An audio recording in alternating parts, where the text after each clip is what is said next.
The citizens of Fate, Texas are about to choose a new council member for Place 6, and both candidates are here in the bunker because it's that time again. Time for some straight talk. I'm Bunker Bob Steinhagen, and this is a special edition of The Bunker Bob Show.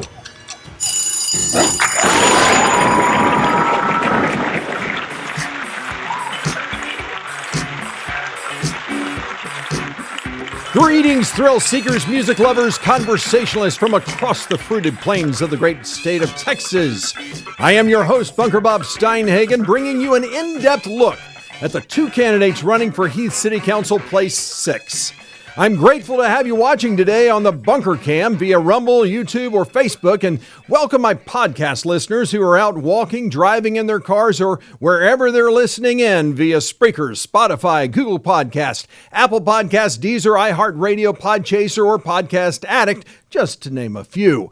Now, this is the fifth election season that I have held these forums, which provides candidates the opportunity to put their best foot forward, and is why, as I have always done, along with the invitation to participate, each candidate received a copy of the questions to help them decide if they want to participate, which also helps ensure that you'll only hear from serious candidates that are willing to answer hard questions. Now, rather than trying to cover countless questions that limit candidates to short-form answers, I focus on 10 questions, including one that allows each candidate to speak to issues that may go unaddressed, all without time constraints, so we can drill down on each issue. However, when a candidate goes especially long or meanders off topic, and sometimes they do, it will be edited down for time while ensuring that the key points remain. Through the magic of video, the illusion that both candidates are in studio at the same time is created, even though each candidate sat down with me for a one-on-one interview, which is edited together to make it look like they're here in the studio at the same time. This is why I will ask follow-up questions of one candidate but not the other, and why the candidates do not respond to one another's answers. In fact, the first time either candidate will have heard their opponent's responses will be at the time of this broadcast. Now, before we begin recording, I let each candidate know that they can re-answer or restate anything they say because the purpose of this forum is to allow them to be the best that they can be. Now, this is edited to alternate who speaks first and last on each question, and to determine who I begin with, I ask each candidate to pick a number between 1 and 100. 53. 53, the number is 19. 42. 42, and the number is 19. And since Martha Huffman came closest, I will introduce her first. Martha is a dedicated and accomplished individual who has made significant contributions to her community and profession. Born in Dallas, Texas, Martha is a proud second-generation Dallasite. She moved to Fate in 1998, and her home was annexed into the city in 2016. Martha has been married to Stephen for over 26 years, and together they have raised two remarkable children. Her daughter Ruth is a graduate of Heritage Christian Academy right here in Rockwall, and is currently working on her master's in accounting proficiency at Augustana University in Sioux Falls, South Dakota. Did I say that right? Augustana. Augustana. See, Sorry. I'm an Aggie, so, Yep. I've got an excuse. She had also attended Royce City High School, where she participated in the marching band and established the Royce City swim team, competing at state level. Now, their son, get this, an underachiever, obviously, is in his first year at the U.S. Military Academy at West Point. How cool is that? Uh-huh. How hard was it to say goodbye to him when you had to do that? It was hard, but he was so excited at the opportunity, and we'd heard such wonderful things about the school and the leadership that they teach them, that it's a beautiful place, too. So we were kind of awed by the majesty of the location, but it was hard, but he's doing well. They are tough on them, and it's for a reason. Absolutely. Wow, that's so cool. All right, well, Luke graduated from Royce City High School and competed at the state level for the swim team. He is also an Eagle Scout, demonstrating his commitment to excellence and leadership. And it also says that he was recruited to swim. So is he swimming competitively? That is correct. Wow. He did have an opportunity to compete this past season. Their season is officially over now. Okay. But they're training in the off season, and some of his teammates went on to the NCAAs and did well. Wow. And man. they beat Navy this year. That's all that matters. Yep. Go Army, beat Navy. That's what they say up there. That's right. Oh, that is so cool. That's so great. Well, professionally, Martha has been a law firm administrator for over 30 years, supporting 2 partners throughout her entire career. She's an active member of the Association of Legal Administrators since 2007 and the Society for Human Resource Management since 2017. Her dedication to her community is evident through her volunteer work with the Rockwall Aquatic Center of Excellence from 2010 to 2024, where she served as a USA Swimming Certified Meet Director and held various other positions as needed. She also volunteered with Boy Scout Troop 989 as the troop treasurer from 2019 to 2024, participating in numerous camping and community support events, including 2 trips to Philmont Scout Ranch. Now, in her free time, Martha enjoys participating in USA Swimming Masters, owning horses, gardening, bookkeeping, and renovating a 1972 Airstream. How cool is that? Her diverse interest and unwavering commitment to her family, profession, and community make her an inspiring and admirable individual. Martha, great to have you on the show today. Well, thank you very much, Bob. All right, well, let's meet Brett Bushnell. Now, Brett is a conservative, dedicated, and business-minded Texan who wants to support and strengthen the families of faith. He graduated from the most prestigious law firm in the world. Of course, that's Texas A&M School of Law, and I'm not prejudiced on that at all. Specializing in financial regulation issues, and currently practices corporate law. One day you're actually going to do it as opposed to quit practicing, right? Oh, right. Yeah, hopefully one day we'll get there. One day. Well, with a strong background in finance, Brett is driven to make Fate a prosperous place for businesses and a stable, supportive environment for families to grow.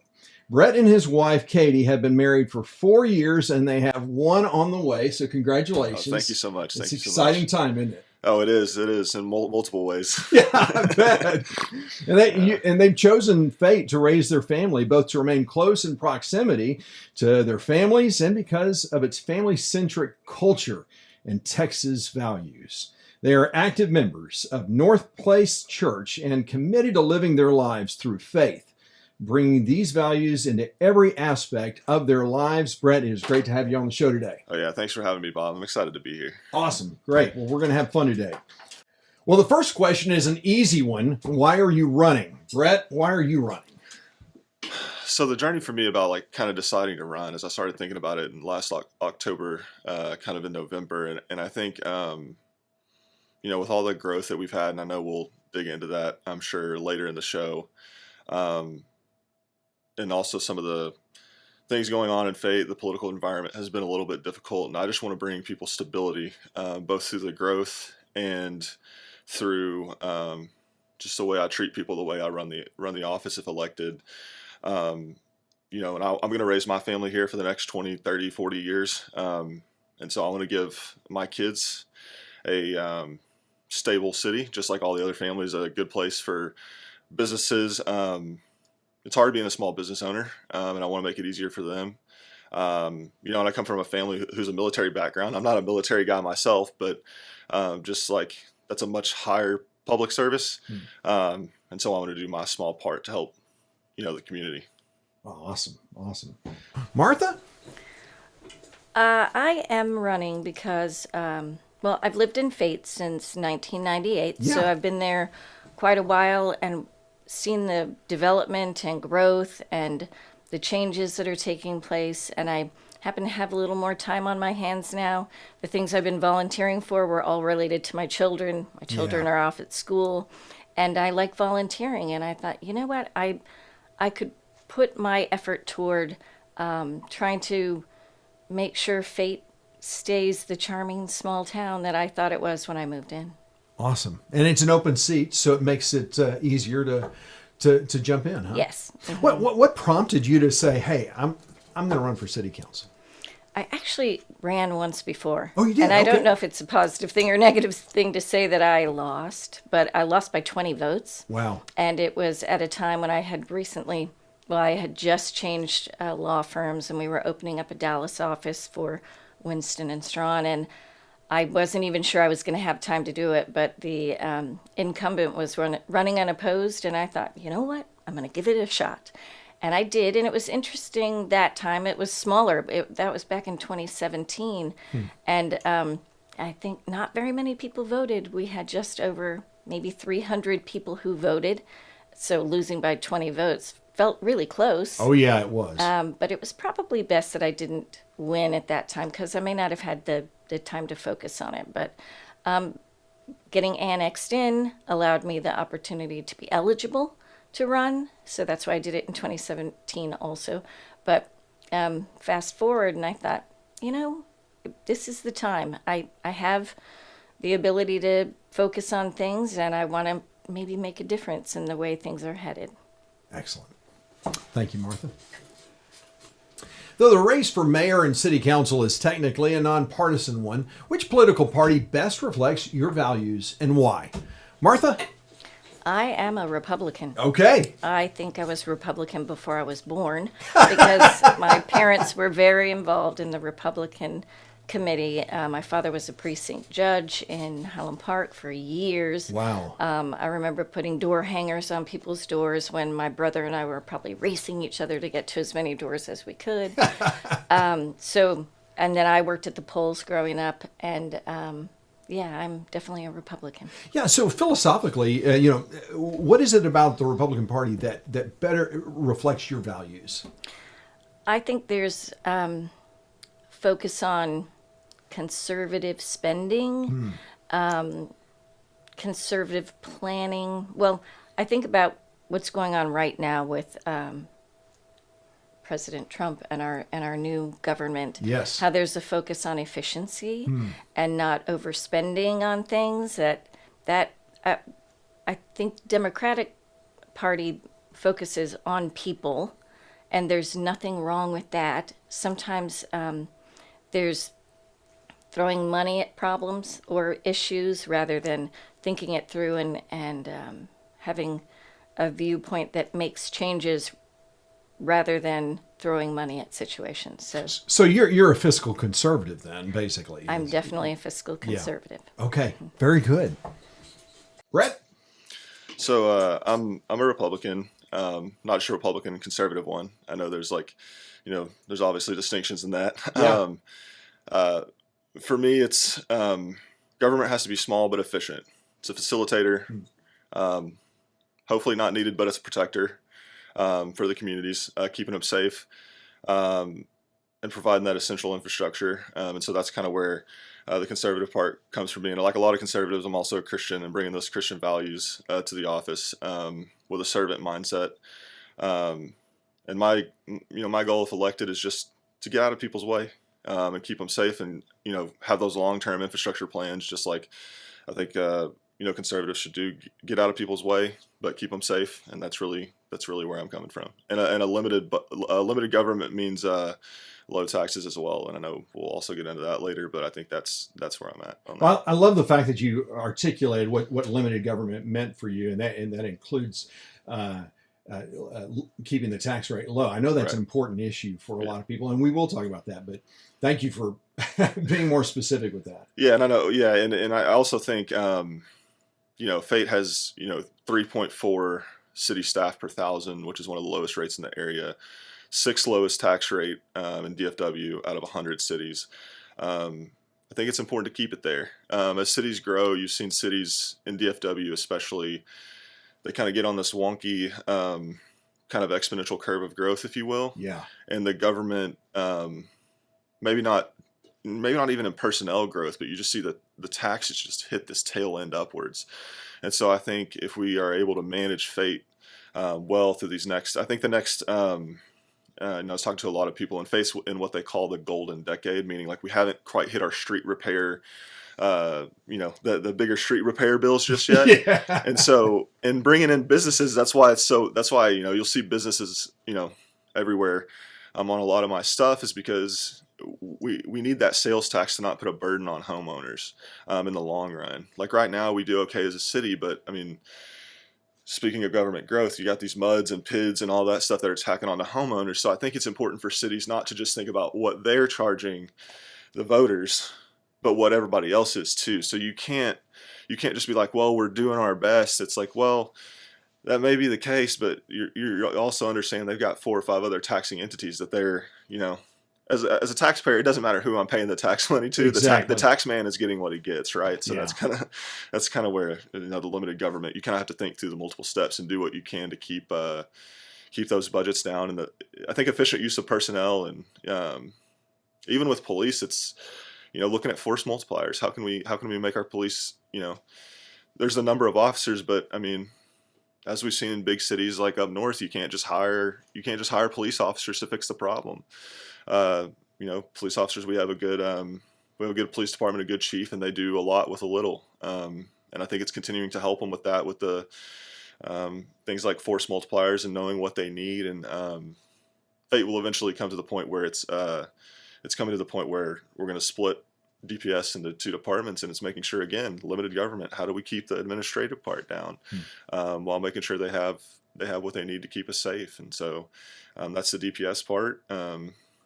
I think infrastructure, limited government and infrastructure is just doing it efficiently. There's more on that later, but yeah, when it comes to police, what I find interesting is people think, well, if we have more police, we'll be safer. But the role of a police officer is not to prevent crime. They're enforcing the law. They can't do anything until a law is broken. So the idea that, we're going to be safer. Well, you'd have to have a police officer literally on every street, maybe even at every house, if you wanted to actually prevent crime. So the idea behind this growing these kinds of areas, police presence, what have you, can sometimes be a black hole.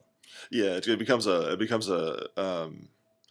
money pit. Like you see problems like streets, like bigger cities will also throw money at infrastructure, and they just eat up in the bureaucracy of it all, instead of just having long-term plans that you're just executing on a yearly basis.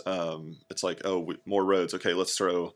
It's like some cities will be like, okay, let's throw a few $100 million, or even bigger cities billions, and it's like they don't end up fixing the problem. I mean, you see that with like, thankfully we don't have to deal with this, but you see it at places with subway systems. They throw billions and billions and they haven't fixed anything, and it's like, so I think it's really important to if you can keep it small at the beginning, you're not addressing crises. It's easier to address problems than crises, right? We can address individual problems, but if something turns into a full-blown crisis, it gets out of hand pretty quickly. And just for clarification's sake, you're not suggesting that fate create subway systems. No, let's not. All right, I figured not. All right, well, thank you, Brett. That's awesome. Yeah. Well, the next question is, what is your vision for the city of Fate? Brett, how would you answer this? So for me, I think Fate is lucky in a couple different respects. As far as like creating this vision, we're landlocked by Rockwall and North City, so we don't have to worry about this never-ending annexation question, right?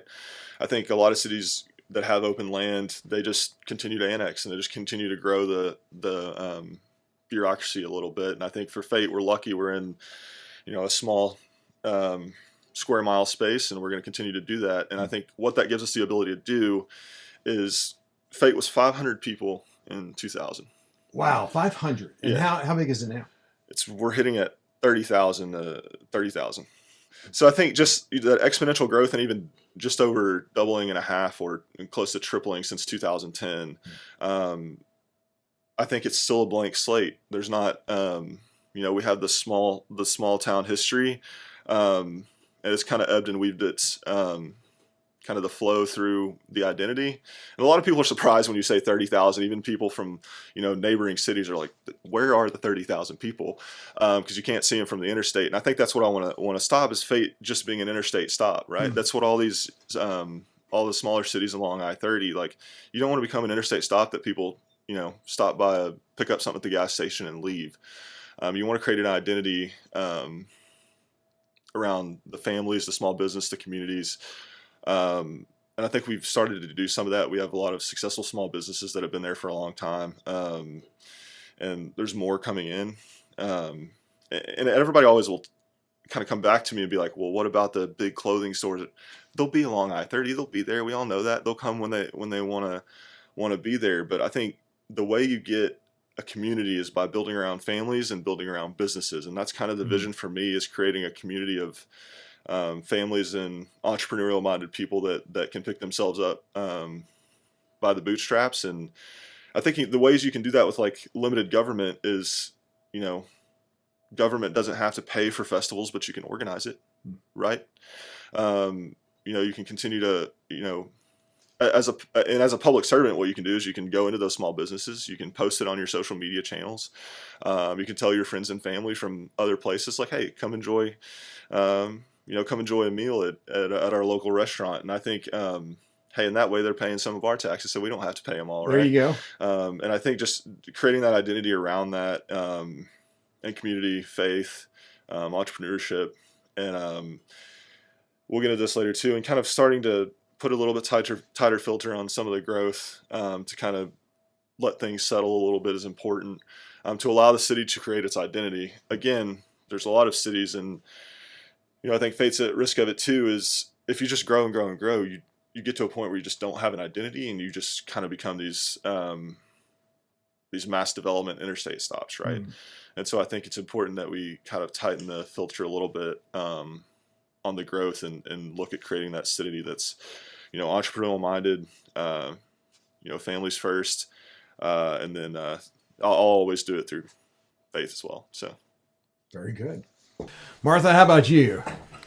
Well, I'd like to preserve the small town charm as much as I can. I think we're past a point of feeling like much of a small town, but the rural feel, I actually have 14 acres that we live on. Oh, wow. We moved out here and there was nobody really around us. I loved that, although it did frighten my sister to come out and take care of the horses when we were out of town. She always had to bring somebody with her. She said, it's so remote out there. So since then, obviously a lot has changed. Yeah. But I like the safe neighborhood feel, the small town, low crime, and also maintaining affordability for the town, so for people in the city. What does that mean, affordability? So housing, taxes. I've had an opportunity to go meet with people at their homes as I'm trying to meet people, get my name out there, find out what's going on from the people in the neighborhoods. People are concerned about taxes.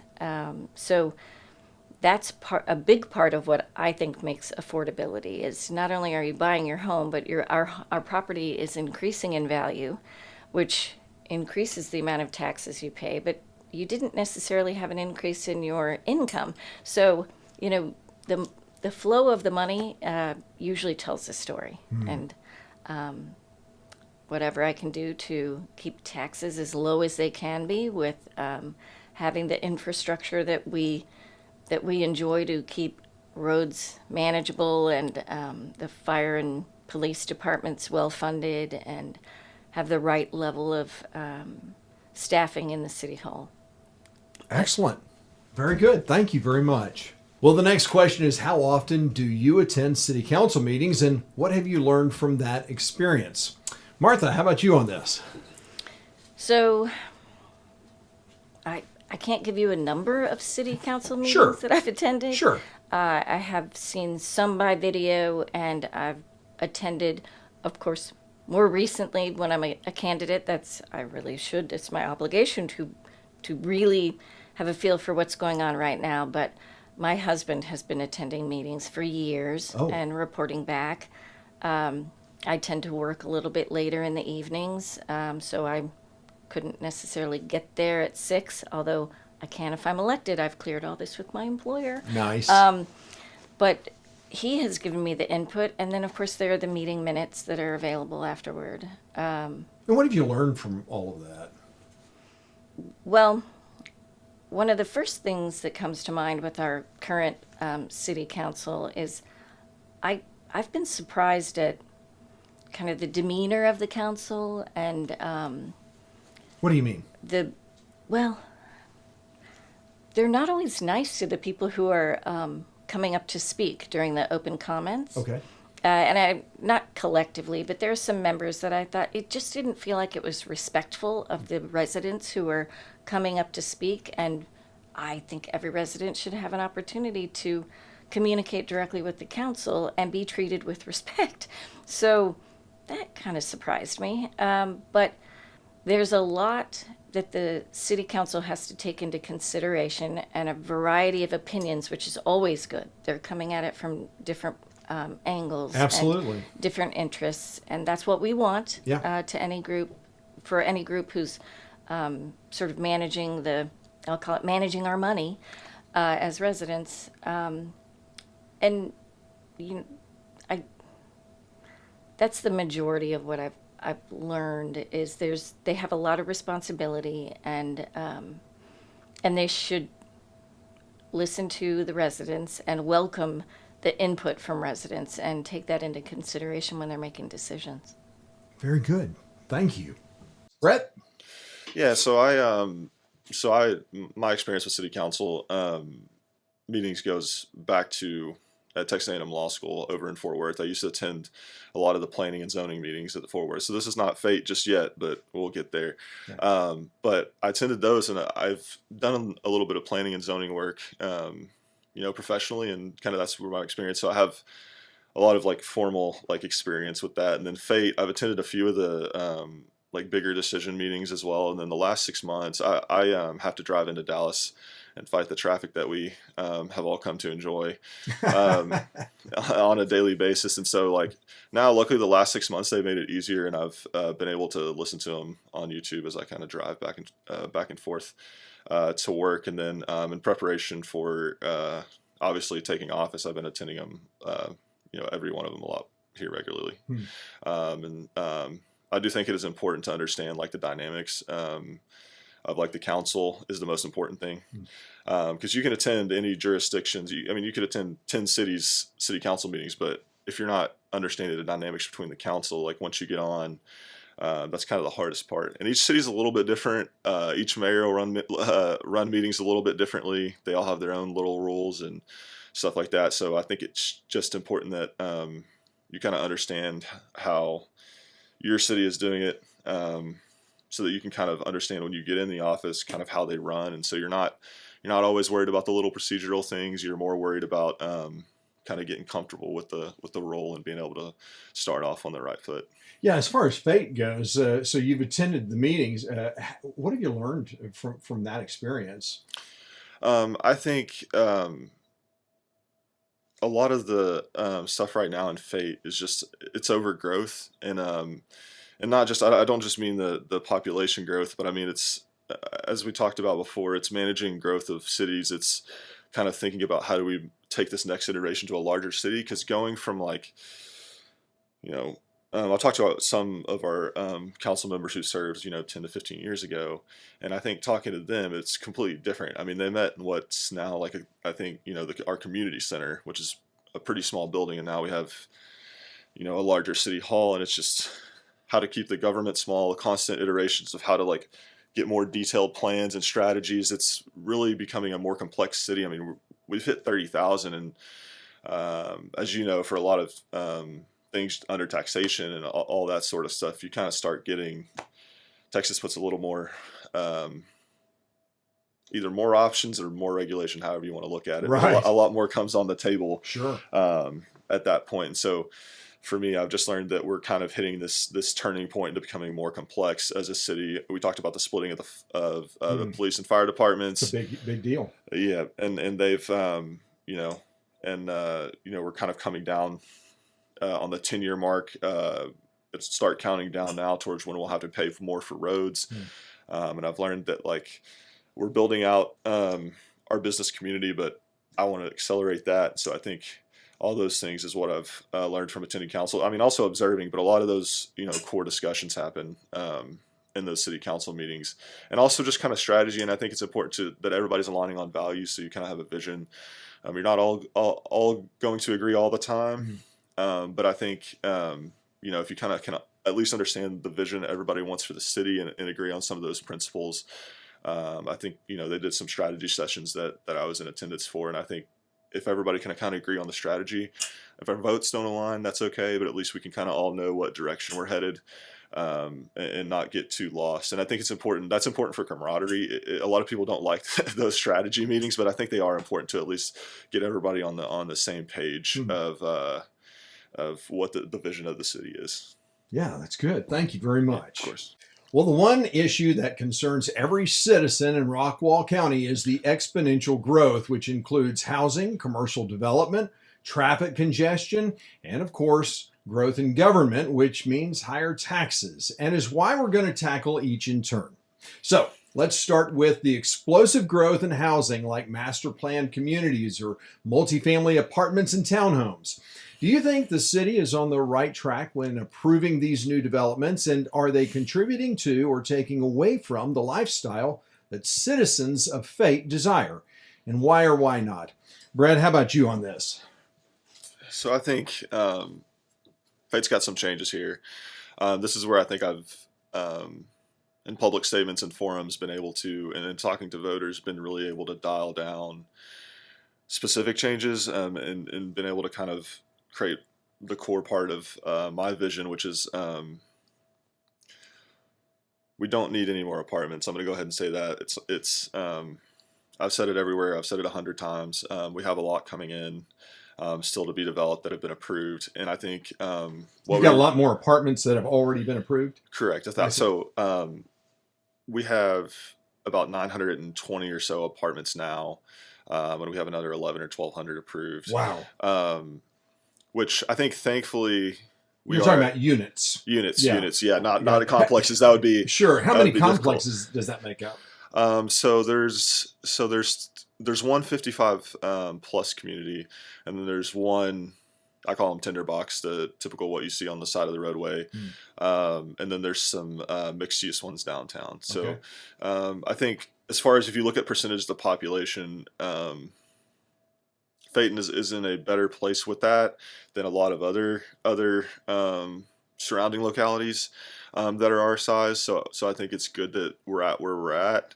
But I think we're pretty much good on them, is what I would say. Okay. Yeah. What we don't have that I think other locations have that I would like to see is maybe some larger lot developments. A lot of ours are these big master planned small lot communities that we see. And I would, to give everybody that next stage in life, you want that dream home, there should be these bigger lots for people to build on. Now we don't have to put 10,000 of them out there, but we can. I think it would be nice for people to have some options in housing as far as the larger lot homes. Just because, again, I want somebody to be able to be born here, grow up, go to Texas A&M, and come back and raise their family here, and then they have some business success or some career success, and they can build their dream home. So I think that's the one thing I would like to see as far as additional housing is just some larger lot places for people to live. And then I think as far as getting to the core, what government can do, is I think there's a lot of things that just kind of allow apartments in our ordinances. You can make them special use permits. There's ways to do that. I would like to see, especially we have a downtown area that right now is the way our comprehensive plan works,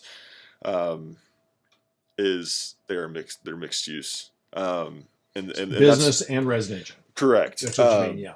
Correct. And that's why there's been hesitation to open up additional parts of our downtown for some commercial. We're not in a place where we have over commercialized as far as like businesses. We're still like, as I've said before, we still need a business community. And so I would like to see some of that downtown zoning changed up in the ordinances when it comes back around for review. And our comprehensive plan comes up for review next year. So it's a big election point. Yeah, sure is. For people voting. But I would like to see those ordinances change to where that downtown, you can take away that mixed use elements, because nobody politically wants to open it up or even wants, the additional apartments. So it doesn't get opened up for development by council, because they're afraid of getting more apartments, which is fair. But I think we can do some technical changes when it comes around to allow more businesses to come in without getting those apartments that people worry about and we don't need more of.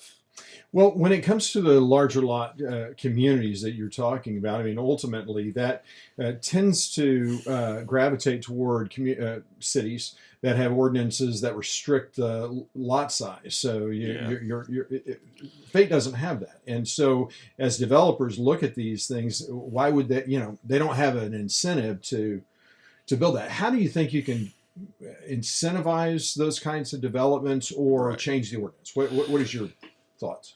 So I think the best way to do it in the next, 2 to 3 years, or maybe in the next 5, is we're getting towards the end of our entitled residential lots. Like Fate's really small, as I said, so we're kind of hitting the edge of what's already been opened up for development. So I think as you look at opening up more land for residential development, let's make those bigger lot sizes, right? Let's change the ordinance, as you said. I don't think, like, as you said, you're not going to incentivize a developer to make bigger lot sizes unless they have to. Exactly. They're going to make the smallest lot size that is available. I mean, I've seen it in some other cities where, like, you have these, they don't restrict the lot size, and the lot is literally somehow just the house, and I'm not sure how the house even fits on the lot, right? Yeah, exactly. So I really want to, I think if we have to incentivize it that way, I think I'm open to it as well. I think it is a little bit more difficult ask, but as we kind of get towards the end of our kind of allotment of residential development, and you look at opening up, we have some area on the north side of Fate that is undeveloped. If you're going to do that, we kind of like to keep it a little bit more of a rural feel to the extent that it still exists. So I think you can kind of do that with some larger lot homes and give it a little more laid back feel. And again, I get that full life cycle of housing for people. So yeah, I think the ordinance is the way to, it's the only way you can go. We'll talk about this later, but you're not incentivizing, I don't want to incentivize anybody with any sort of money or anything. So I think it's important to, if you're going to do it by the ordinance, do it by the law, make it a legal restriction if you can. I think Fate's, again, it's kind of lucky that Fate is such an open slate with like the housing stuff, and there's a lot of changes we can make. We have the ability to make. We've kind of got this narrow pathway we can walk to having good housing solutions for the full life cycle of folks. Yeah, especially as the comprehensive plan comes up for review. Yeah, that's excellent. Thank you very much. Martha? I think we need to stop residential development. Definitely put a curb on it for right now, and figure out how that is impacting the infrastructure and our quality of life for the residents who are already here. I think there should be no new approved housing, especially apartments or high density housing. It wouldn't be beneficial to go that direction without determining, we've had enough for right now. Now, how do we need to fill in to make sure it's still a comfortable place to live? I'm not familiar with living in a master planned community because I live very independently on my little chunk of land. But I'm sure the master plan developments have something to offer people, the activity centers, the swimming pools, the walking trails. So that's probably great for the people who live there, but we have enough. I don't want any more residential permits to be approved. Maybe we can do something like put a moratorium on that until we do the full analysis of how it's impacting where we live already. So you're basically not going to be a real popular candidate with developers. And that is fine with me. Yes, that is absolutely fine with me. I have no personal gain for that. Yeah. So, even if I did have personal gain, it's not in my best interest that I would be representing people on this city council. It's whatever's in the best interest of Fate. And I don't think we need that. You know, I think you express the point of view of most people, and Brett agrees. You know, you guys seem to be on the same page on this. So the question really comes down to, how do you do that? How do you create a moratorium when developers have a right to purchase property and, have a right to build these massive developments? Well, I think technically we can do something exactly that is a moratorium. So it's, generally speaking, it's a pause, because we do need to analyze the impact of the developments we already have underway. I mean, there's construction everywhere. So all the people have not yet moved in. And I think as a city, it's prudent to look at the impact of what is already on its way here. And so I'm sure we can put a pause on residential permitting, and I think it is actually technically called a moratorium. You know, Brett mentioned muds and PIDs, Brett mentioned muds and PIDs. I mean, do you think that most people know what they're buying into when they buy into a mud or a PID? I actually had a resident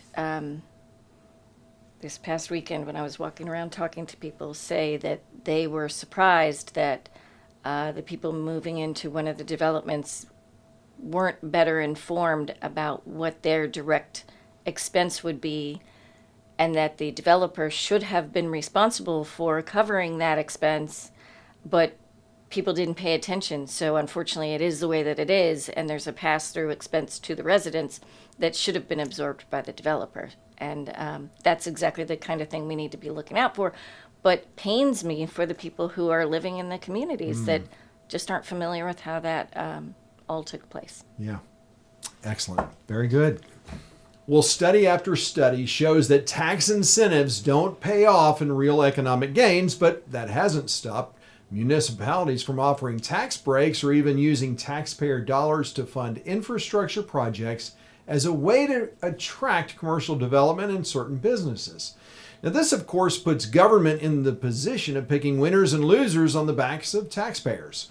So, where do you stand on this issue, and how should the city go about deciding when it's appropriate to use incentives like tax breaks or taxpayer-funded infrastructure projects to attract businesses and commercial development? Martha? Well, I'm going to keep this kind of simple, because to me, right now, we don't necessarily need to attract business. I think we've got a lot of new businesses that are coming in right now with the shopping strips that have been developed. And there's so much growth that I think businesses will be attracted on their own. That, I mean, a business wants to open in a place that has interested residents. I mean, enough people living there who have an interest in something like a hardware store. I've had people ask me, why don't we have a hardware store out in Fate? If I doubt something as big as Home Depot or Lowe's is ready to come out. But an Ace might work well. Correct. Yeah, sure. Ace Hardware.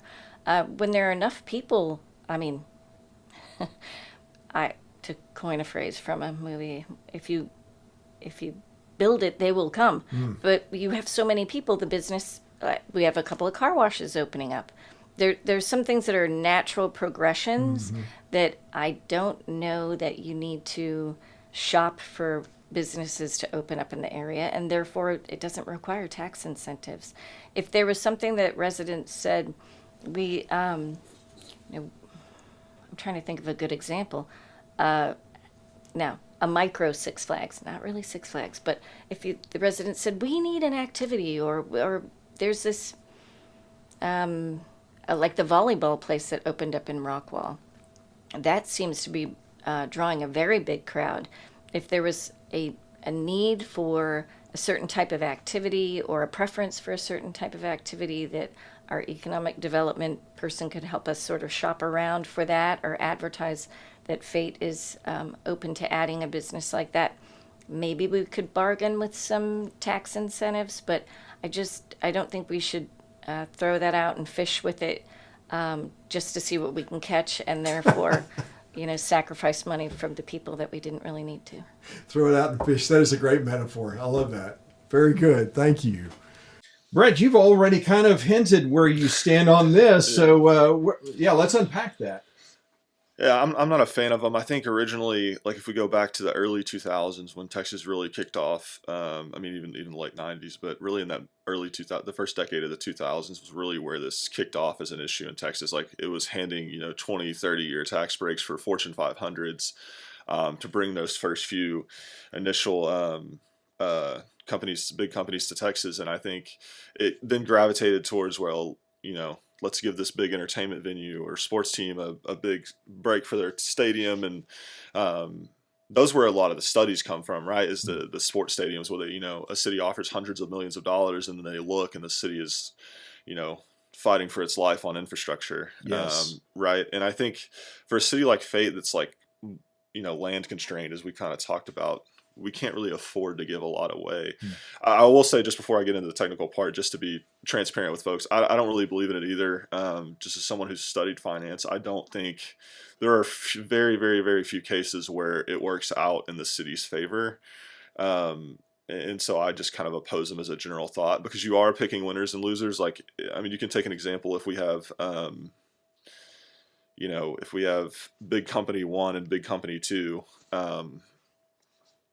and they both want to come in, just to, one, they may be 5 years apart from each other. And if we give, company A, this big 10, 20-year tax breaks, and we've seen locally, they're not in Fate, but in other localities here locally, they've given 20-year tax breaks on both property and sales tax to companies. And it's like, that's millions of dollars, and you can't get that back. Yes. And it may bring stuff to you, but it's just like the money that it's going to cost in infrastructure. And it ends up not even being like intentional taxpayer funded projects. It's just like, it brings all this traffic. You're not getting money from them. And it just creates this never ending spiral where you can't be, especially as a closed city like Fate. And this is where I'll transition to Fate's piece is, as a closed city, you can't afford to offer a bunch of stuff away because we don't have a ton of land even to put, especially, they're going to be on 3066 that runs through in our main street there right through downtown. Like, there's not too many places big businesses are going to go, so you can't afford to give too much away. And so I oppose them. I mean, the one thing you can kind of do maybe is that kind of sometimes work is sales targets, to where maybe you give them a little bit off if they hit a certain amount. That way you're kind of, hey, if you get us this much sales tax dollars, kind of maybe you work on small, but I mean, it shouldn't be a very high percentage at all. I mean, we're talking 10 to 15, 20%, stuff like that, maybe to help them out. But that's only in extreme scenarios, that where you get something, you get something that's really impactful on the bottom line that, is helpful, and they're already going to come here. If this is this point. This I know. This is something people also talk about. It's not. They're not just talking. I mean, no matter what cities think, most of the time they're not just talking to you, right? It's kind of like it's a business deal, right? Yep. It really shouldn't be, but that's what it turns into. Is they're going to City A, and City A is like, I'll give you 5 years tax free, and the next city is like 10, and then City A is like, well, no, actually we'll give you 15, and it ends up this race to the bottom.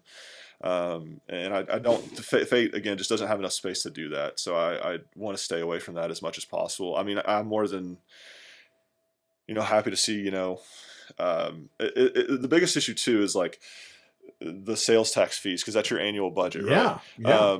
In property tax fees, the development fees are a little bit different because they're one-time fees. Yes, that's right. They don't continue. Yeah, and so I mean, again, smaller breaks there may be okay, but if at all possible, you can avoid them. You need to avoid them, just because I know there was an instance where there was a business talking to Fate about coming in, and this is probably 8 to 10 years ago, and was talking to Fate about coming in. At the time, Fate wasn't, we're talking 15,000 people, and or a little bit less. They had never intended to come there. They were just talking to Fate to see what Fate would put up so that they could go to the city that they ultimately ended up going to, right? And so that's why you really have to avoid these things, because it's not, they're not the healthiest transactions. And really, from a limited government perspective, they as you did put it, you can't be picking winners and losers. You have to let the free markets fight for themselves. Yeah, it's the Bucky's lesson that you have the city of Terrell put a Bucky's in, and the city of Royce City put a Bucky's in. Now look, in both cities, the goal was to build around them. Bucky's basically they only go to cities that are going to give them a tax break. They don't have to pay city taxes, that kind of thing. So when you go by Royce City, there's nothing around there.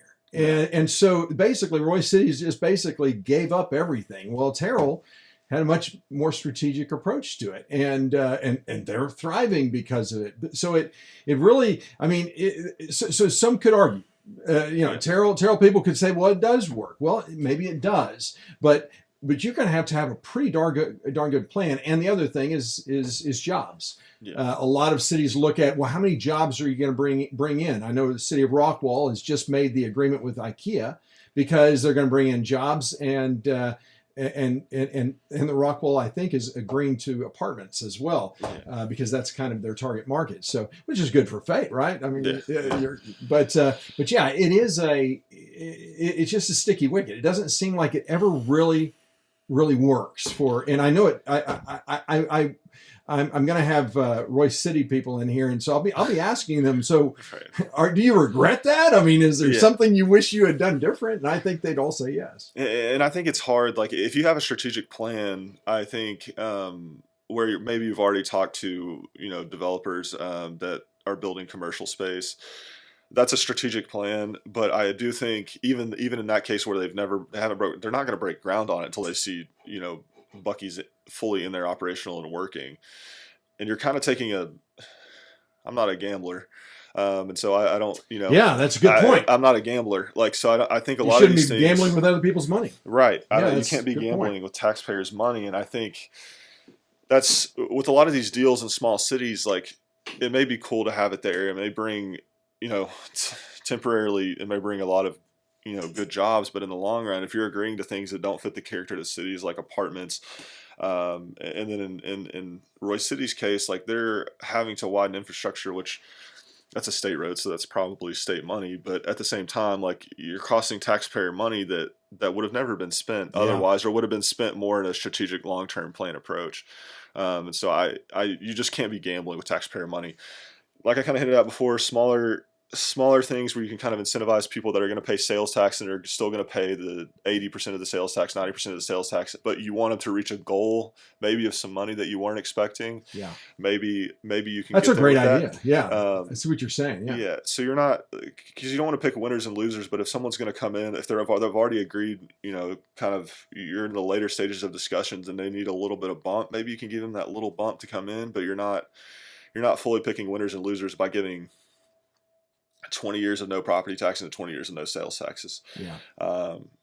Because we sit along I-30 and that's highway robbery. Boy, I agree. Thank you, Brett. Well, it seems like regardless of where you live, traffic congestion is getting progressively worse, which is beginning to have a real impact on the quality of life for many. What can the city do to improve this problem? Or more specifically, what will you do as council member to address the increased traffic congestion that's agonizing for so many? Brett, you have to trek all the way to Dallas every day. So, man, you're that's heck, isn't it? It's a tough one. And I think, cities in Texas, and it works away this way in a lot of states, but cities in Texas, as far as like state roads go, and just for the folks at home, state roads, what it is anything with a number. So and for the folks in Fate that are listening, that's 66. 30 is partially federally funded and stuff like that. But 66 is the big one for us, like 271, 551, like all, or 276, 551, all those are kind of the state roads. So traffic on those roads is up to the state. But everybody comes to their city council. What can you do? And there's stuff that we can do, and what it is working with state and regional agencies, Texas COGS, to understand kind of where their list of projects is. And let's say we know they want to widen 66, right? I'm sure a lot of people in Wood Creek would love for it to be widened and traffic to be better there. What you can do is you're like, okay, this project is on their list. And the way Texas works in the funding for this, a lot of people don't know this, is there is a concept called shovel ready, making roads shovel ready, right? And so that means the city can go in and get the engineering done. They can move the utilities. They can get everything out of the way and ready for the state to widen it, so that when the state comes in, boom, they can start putting that asphalt down. And a lot of times, if you do have things shovel ready, they'll move you up the list. And so I think it's just being a good partner and listening to what our county commissioners have to say. It's listening to what Texas Cogs has to say. It's having a good relationship with TxDOT.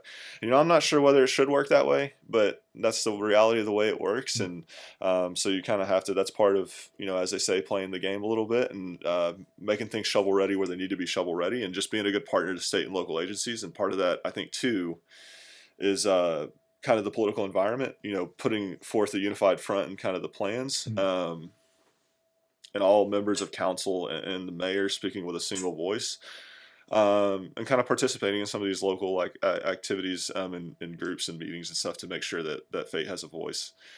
So I think that's kind of what city council do. And then the local streets, I kind of hit it earlier. Fate does have a long-term plan, and staying on top of that plan, just like all the other long-term plans, whether it's DPS, just general government, making sure it doesn't grow too much. All of that, on the infrastructure side, you just have to keep that long-term plan going. What about the when new developments come in, housing developments, things like that? Is there something that the city can do to require that they contribute to the roadways that are basically going to be impacted by their development? Right. That's a huge piece of it. I think when new developments do come in, whether it's commercial, and I think it's the one a lot of people miss when commercial developments come in, but I think it's making sure that these housing developments have the necessary infrastructure when they're built, and the developer actually builds. I mean, whether it's, because a lot of them are usually in muds or pits, and that's probably a whole nother episode, Bob. I'm sure there's many episodes on that. Oh my gosh, yeah. Don't get me started. If they're in a mud or pit, making sure they actually have the resources. And I think you can encourage, do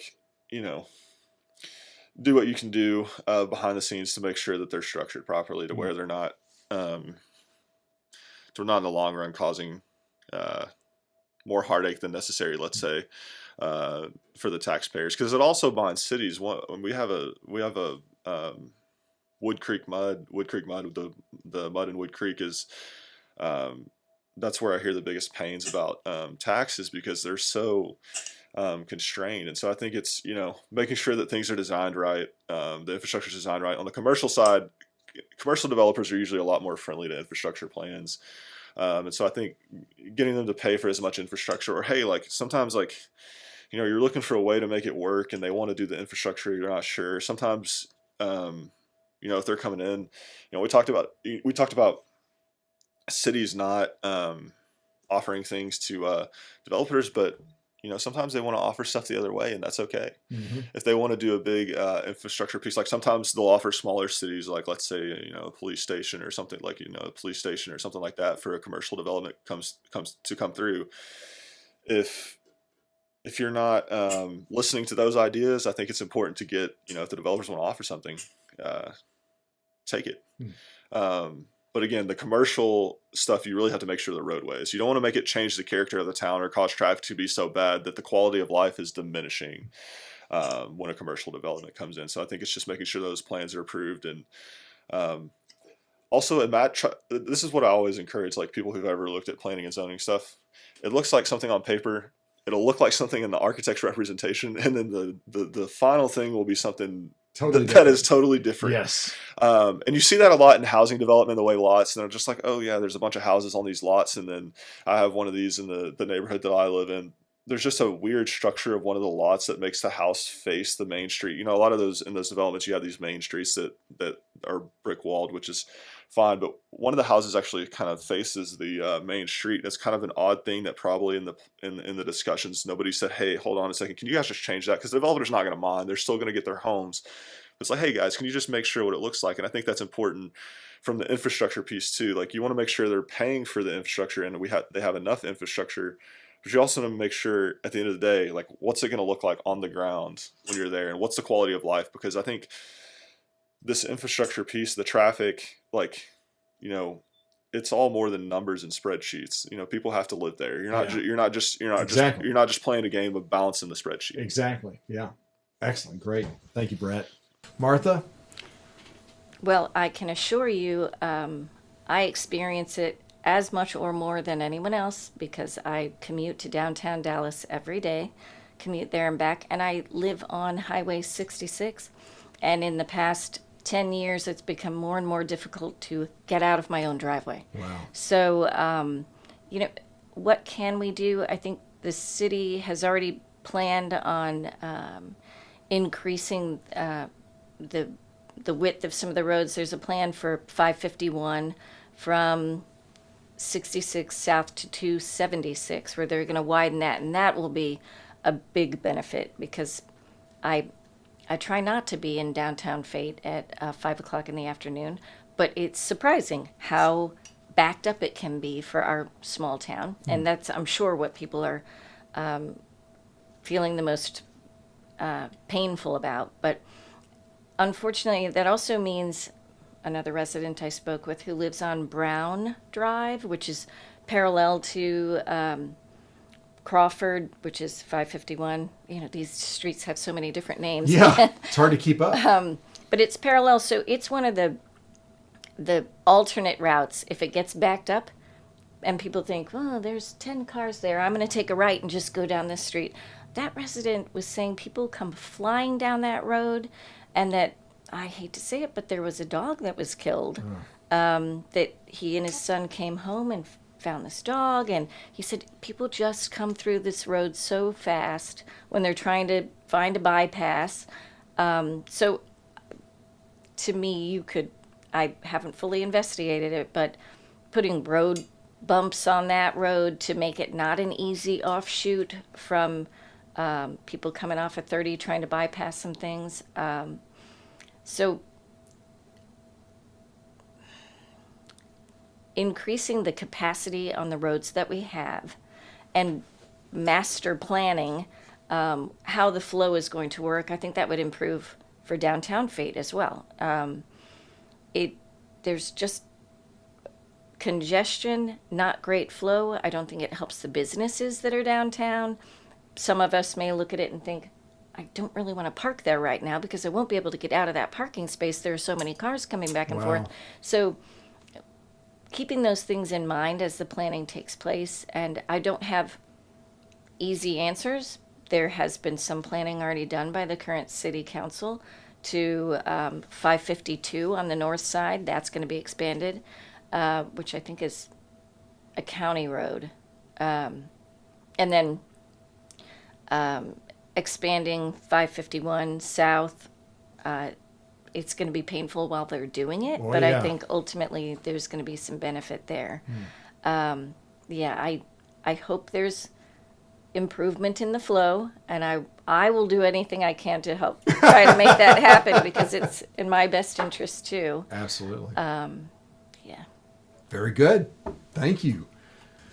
Well, President Trump initiated the Department of Government Efficiency, or DOGE, which not only uncovered outrageous waste in our federal government, but also exposed an entirely new generation to the reality best articulated by President Ronald Reagan, who said, government is not the solution to our problems, government is the problem.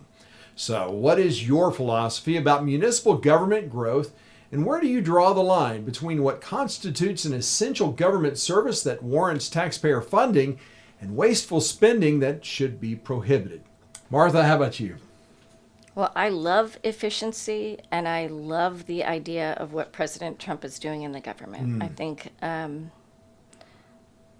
many of us may have assumed there was fluff in the federal government, and now they are doing what they can to prove it and streamline things, which is legitimate. I mean, I hate the idea of people losing a job, but if the job isn't really necessary, more efficient workflow, and that I've actually participated in that with my job a few times over the years, where we do restructuring and reorganization of departments, and you make sure that people have enough to do, that there's enough responsibility there that needs to be taken care of, and that you hire the right people.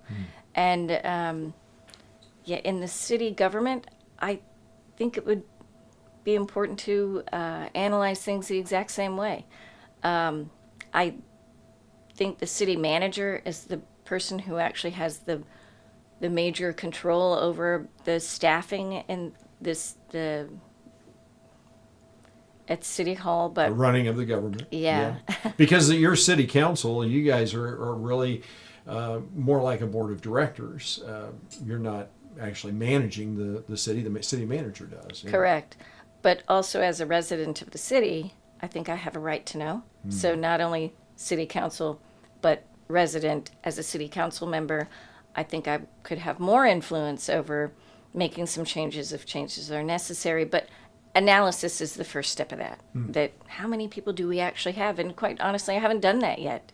How many people are in what department, and is that department necessary? But I love the idea of doing it, and I would certainly do it if I was on city council, and just haven't had a chance to do it yet. Excellent. Thank you. Brett? Yeah, I think I would also go back on the quote on Reagan, and there's another quote kind of similar that goes back, I think, possibly the 50s or 60s, that said the most feared words in the English language are the nine most feared words. Yeah, the nine most feared words. I'm from the government and I'm here to help. Yes, right. That's right. So I think just to tack on, those kind of always go hand in hand. Love it. Yeah. But no, I think I touched on this earlier. I think Fate is in a pretty good place. We 3.4 per thousand. That's much lower than area municipalities. 3.4 members of staff. Right, members of city staff. Yeah. Per thousand residents. Which so you're not bloated with bureaucrats, is your point. Right, Yeah. right. And then I said our police, they do a lot with a little. Yeah. And we have one of the lowest city tax rates, 6 out of 100 in DFW, which is good. And I think, we're kind of still down there, but that doesn't mean like it can't grow. You'll all of a sudden wake up, the people elected this time could if you're not paying attention to it, could wake up 3 years from now, we could be in the mid 30s. Yes. Of that ranking, let's say, and we could, and we're not gonna, it'd be impossible to double city staff, but just say for argument's sake, like you go from 3 to 6 per thousand, you kind of get out of hand a little bit there, and I think it's just, even though we're in a good spot, that doesn't mean the work stops, right? You have to. Government's one of those things that, left to its own devices, will continue to grow. Absolutely. There's examples of that around the state of Texas, but we have to keep working to keep it down. And I think it's diligence. It's easy to say like, oh well, we've passed this budget item 10 years in a row, and maybe it's been needed those 10 years, but let's say it's just not needed this year. Let's take it out. I think it's looking at it's hard as someone who looks at budgets professionally, and I'm sure some accountants. There are accountants out there like and even as a lawyer, you look at the same document 100 times, it can be really easy to just let it go the next time, right? So I think it's forcing yourself as a city council member and as city staff and the public, because the public's an important piece of this too. Yes. Is looking at like each line item that's presented to you and making sure and asking, do we need that? And so I think that's where, luckily, Fate's in a good spot, but the work doesn't stop. Government will perpetuate itself if left to its own devices. So you kind of have to keep pushing that tamper down to make sure what's needed is there. Yeah, and as a member of city council, because of the nature of a home rule city like Fate, I mean, the city council is not a managing council. You're like a governing board. You're actually run by a city manager. So like you said, what I think is insightful about what you said, that given its own devices, government will continue to grow. A city manager has he would love to see by nature, the government grow, bigger staff, bigger this and bigger that. And so it sounds like you're focused on as governing, maintaining as limited as government as possible. Is that basically what I'm hearing? Yeah, that's fair to say. And I think I will go back to the city manager, because that's a tough relationship that a lot of people talk about. How do you, like, the manager with the city manager and the city council, what should it be? I think your board one was a good one. I would also say, as a lawyer, it's someone talking, like, it's someone talking to their lawyer. The lawyer is always the one kind of telling you, no, you can't do that. It's a little bit different, or your accountant say, no, you can't quite do that. But it's also like, you're the voice of the taxpayer, and it's like, would the taxpayer want this or need this? And I think that's important. But there should be a healthy tension to me between the city manager and city council. Absolutely. Not as in like tugging and fighting, but more like maybe playing devil's advocate on some, if they're asking for additional stuff or they're asking for more stuff, like making sure they do need it, because efficiency is the name of the game. And I think, Fate with, being at 6 out of 100 in DFW and that tax rate, and then 3.4 per thousand of city staff, like those are good numbers. But the only way we stay there is by allocating resources. The resources that we do ask for are allocated efficiently. Very good. Excellent. Thank you, Brett. Of course. Well, property valuations have increased at such astronomical proportions that every city in Rockwall County has continually lowered the municipal tax rate year after year while still increasing revenue. Now, under what circumstances would you support an increase to the city's tax rate, and would you support an increase for the next fiscal year? Brett? Yeah, so I don't think we're in a place because we're still technically under the de minimis rate, which is for people out there, it's for cities under 30,000. We haven't hit the official count of 30,000, which allows those municipalities to add $500,000 to the budget without voter approval. And I think Fate for about a decade or so has like you said, continually lowered the tax rate. That's kind of what everybody's done, but it's kind of. I was talking to a gentleman the other night at a forum, and he was like, "They say they're lowering my taxes, but it sure doesn't look like it." Right. And that's because it's a little bit back and forth. And this is going to be I think a two-step conversation as we kind of what happens to Fate after the 30,000, right? Because there's a different tax regime. But I think as long as we're under the 30,000 de minimis, like we shouldn't need to raise taxes. I think we can still keep it down with the new residents coming in, and as we kind of build out our sales tax base, I think that's important. Yeah, you can lower the tax rate, but if your house is $300,000 more than it was last year, well then you're going to be paying more in taxes. Yeah. So it doesn't. I mean, the tax rate is only part of it. Yeah. But the tax rate is what you control. Right. Yeah. Right. Correct. Yeah. So I think that's there, and then I'm happy to also talk about I think. We talk about no new revenue rates and stuff like that. Yes, please, yeah. So I think the thing, what I've talked about a lot this campaign and why I'm so important on pushing businesses, and I think that's critical, is we have to build a sales tax base so that when we hit this 30,000, we have a sales tax base that allows us to move towards a no new revenue rate. I would like to get there for people, and for people who are not familiar with the no new revenue rate. What it means is that instead of your taxes being tied to your home valuation, the assessment, the valuation assessment, it's tied to a consistent amount. And then there's also the voter approved tax rate, which gives cities 3.5%. After they hit that 30,000 person mark, they can raise it 3.5%. I would like to get without voter approval. Without voter approval, right? Yeah. Correct. Anything above that, and you got to go to the voters, which is how it should be. But the no new revenue rate, it's kind of like an aspirational goal a little bit for me. Could we do it today? It would be fiscally, I think, irresponsible to do so. But within my term, or if elected, or my 2 terms on city council, I want to get there. That's something it's on the edge of I've had some people tell me, it may not be possible. I was like, I want to make it possible. That's the thing for me, is I want to bring in enough businesses that we get that sales tax base up enough that we can do that for people. It's like when you talk about, raising, when the state raised the homestead exemption, for example. Yeah. It's like, that's a goal for me, to keep those taxes level. It's going to be hard to do, and we have work to get there. But we actually have, I think, in talking to, our city, the city staff is fully available to any candidate, which is actually really nice to be able to talk to them and dig into the numbers. It is possible, not this next fiscal year, but and we're not officially at 30,000, so that doesn't quite become an option. Mm-hmm. But I want to get there, and I want to figure out how to get there. I think that's the ultimate challenge for me. I think You can have all this vision and stuff, but I think as a lawyer, as kind of like a finance nerd a little bit, that's the problem that I want to tackle, is how to get people to the no new revenue rate. I think we can get there. It's just that sales tax base has to get up in order for us to be able to do that. So I'd say on the taxes piece, that's how I want to get there. It's hard, but I think it can be done. Very good. And for this next fiscal year, do you see a tax rate increase? No, Fate's been able to do it 10, 12 years in a row before I got there. I hope I'm not the reason they have to raise them, right? So no, I wouldn't support an increase. Very good. Thank you. Martha? So the tax valuation of properties, the property value can go up if you keep the rate the same.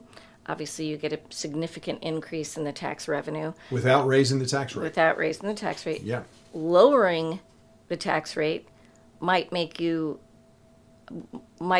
equate to having the same amount of revenue that you did a couple of years before. Exactly. So, and you can say you're lowering the tax rate, but still making more money off the people. So, how much money do you need in the city government to be able to accomplish the supporting the infrastructure? And that's the police, the fire, the roads, the things that the city is responsible for making sure is available to the citizens. What's the actual cost of that? I mean, in many businesses, when you say, oh, we made a whole bunch of money this year, well, that's a beneficial thing. But in a city government, it is not a beneficial thing because you're making the money off of the people. That's right. So if it was sales tax revenue, that might be a little bit easier to digest that.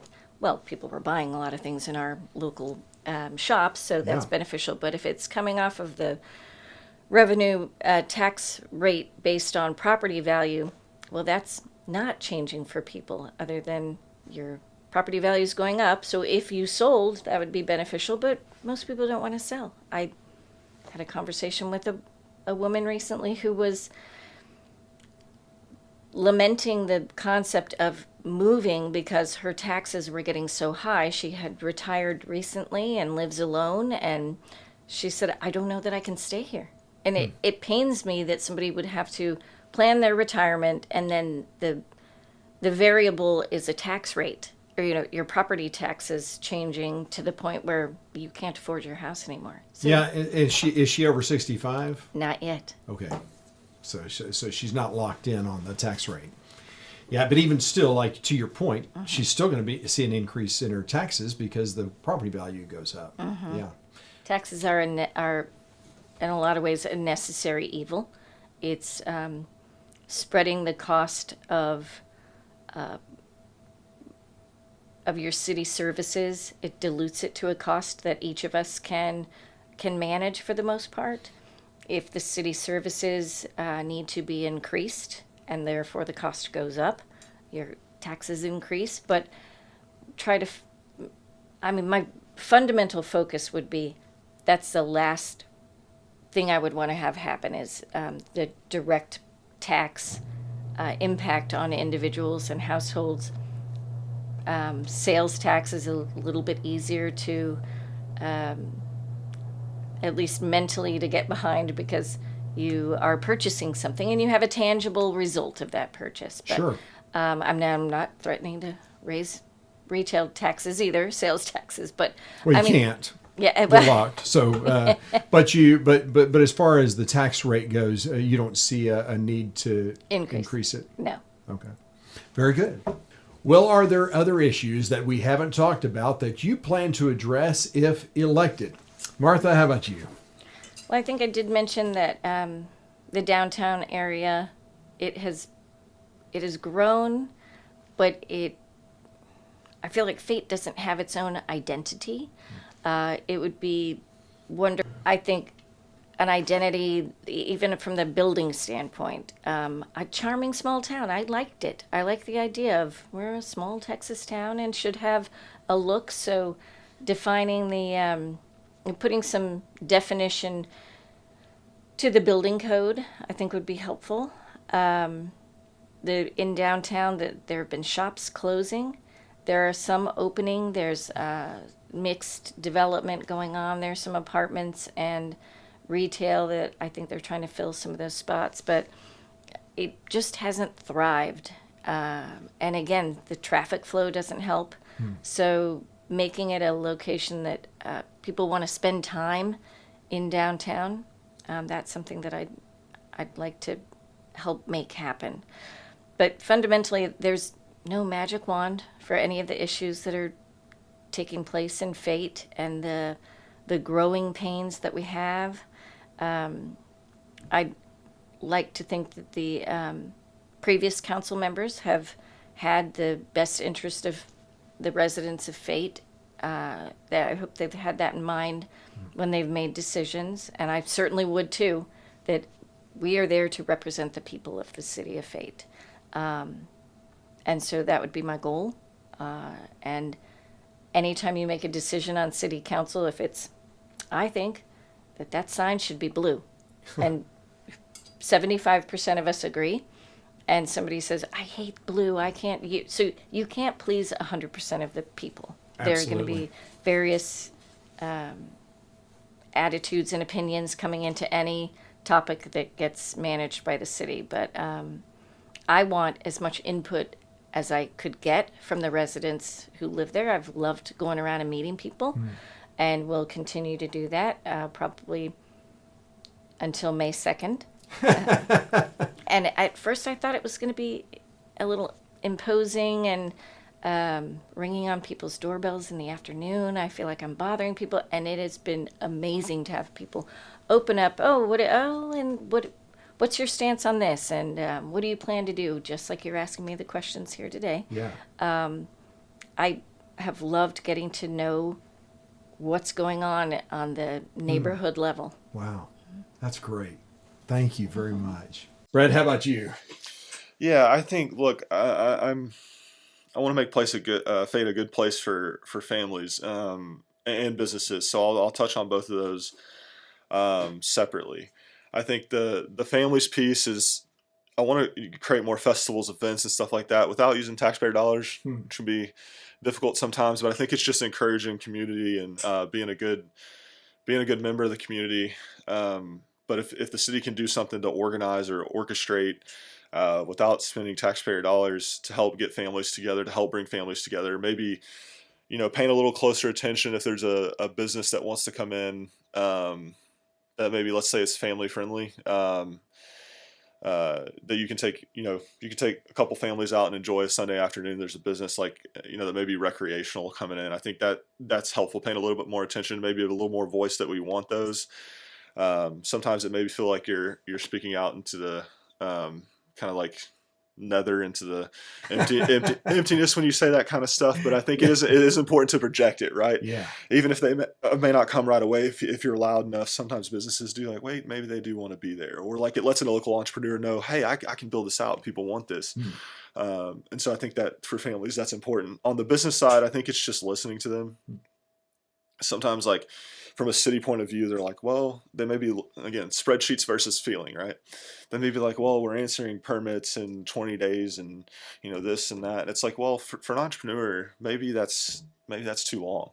Maybe that's not what they're feeling. They've got bills they've got to pay, all that kind of stuff. And so I think, just kind of being an ear for the entrepreneurial community and facilitating that. And I think sometimes for that, it's just, if there's a timeline for something and you're not going to stick to the timeline, maybe that's okay. Let's say it's on a permit or it's on approving a plan or something, letting them know, hey guys, we're sorry, we ran into an issue here. So communicating. Communicating. To your constituents. Right. Being an effective communicator, I think, Gotcha.